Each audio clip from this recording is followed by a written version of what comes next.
What's up? It's Rowan here from Artist Smart Education with the weekly HSC Economic Stats Update. In this video, I'm going to summarize for you all of the main news and headlines from around the domestic and global economy that you need to know for the HSC Economic course so you can upgrade the analysis in your essays and score that Band 6. So let's jump in and look at the headlines from this week. Now, the big one is that the ABS released their data for the labour force for the reference period of June. So this is the most recent unemployment data available.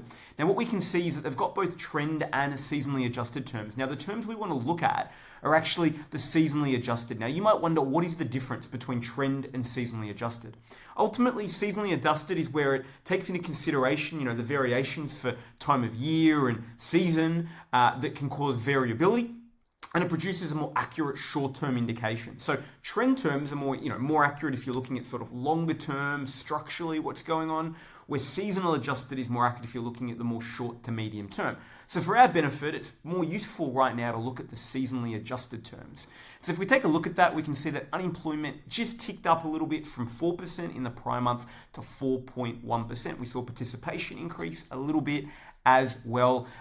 Based on this, though, it's saying that underemployment decreased to 6.5%. So at the end of the day, what we've got is in seasonally adjusted terms, a slightly growing unemployment rate.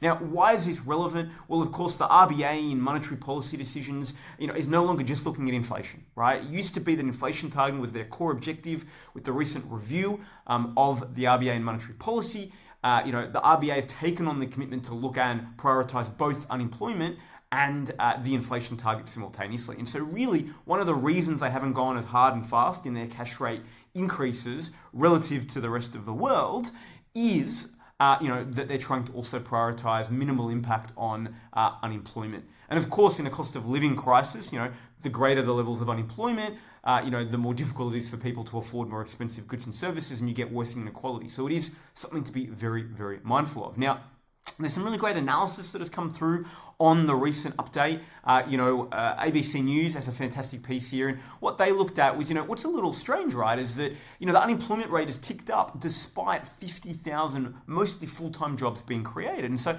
how on earth does that happen? And so, the Bureau's head of labour statistics, Bjorn Jarvis, has highlighted, well, look, ultimately, if you've got more people looking for work, working age population, right? Aged 15 and over, they've now entered the labour force because when they actively look for work, they become unemployed, right? And so the challenge is if you've got more people entering the labour force actively looking for work relative to the number of jobs that are created, you're going to get growing unemployment. Now, ultimately, that's what's happened here. So even though there's been lots of new employment being created, we've had more people looking for work. Now, of course, what this all sort of feeds into is the upcoming interest rate decisions. The positive here is the unemployment rate is not moving up significantly fast, right? And so therefore, it does suggest, if anything, that, there might not be an interest rate cut coming, but actually it might give the RBA some license, depending on the upcoming inflation data, to potentially increase the cash rate a little further. Now, the final bit of headline I want to share, and it's all on the labour market and unemployment this week, is from Greg Jericho over at The Guardian. And this is, I think, a really fascinating sort of counterpoint to some of the narrative we're seeing around the job market. And so the first thing that he highlights here is, underemployment has been rising.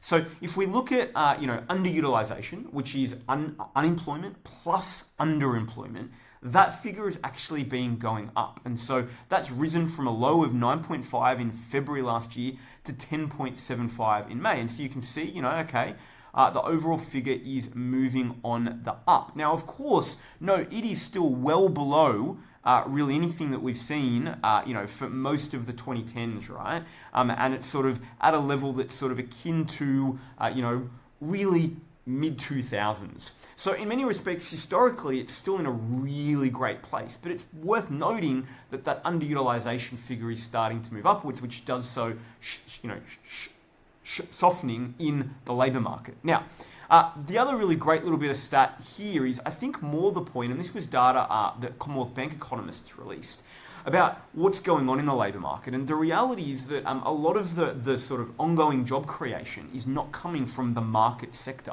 i.e. the private sector, okay? So what we can see here is we can see that this year the market sector contribution to employment is almost non-existent, right? Most of it has come from health and social work, a little bit from education, and a little bit from public admin. And so what is, health and social? Well, that's NDIS, right? So that's, NDIS, so government funded, ultimately, employment opportunity, right? In the sense that the government's funding NDIS for carers to come in and support people with disabilities. Equally, education, largely government funded. So what we can see here is that the concern, and certainly if you look at, hours worked in the market sector, the private sector is certainly, going backwards in terms of hours worked, and it's simply being offset by government funding. So at one level, what this highlights is perhaps the role that the government's budgets are playing in propping up, strong, employment in Australia and reducing unemployment, in terms of the data. But it does highlight that the labour market isn't as rosy as it looks, even though we're looking at, a 4.1 on the face of it, really low.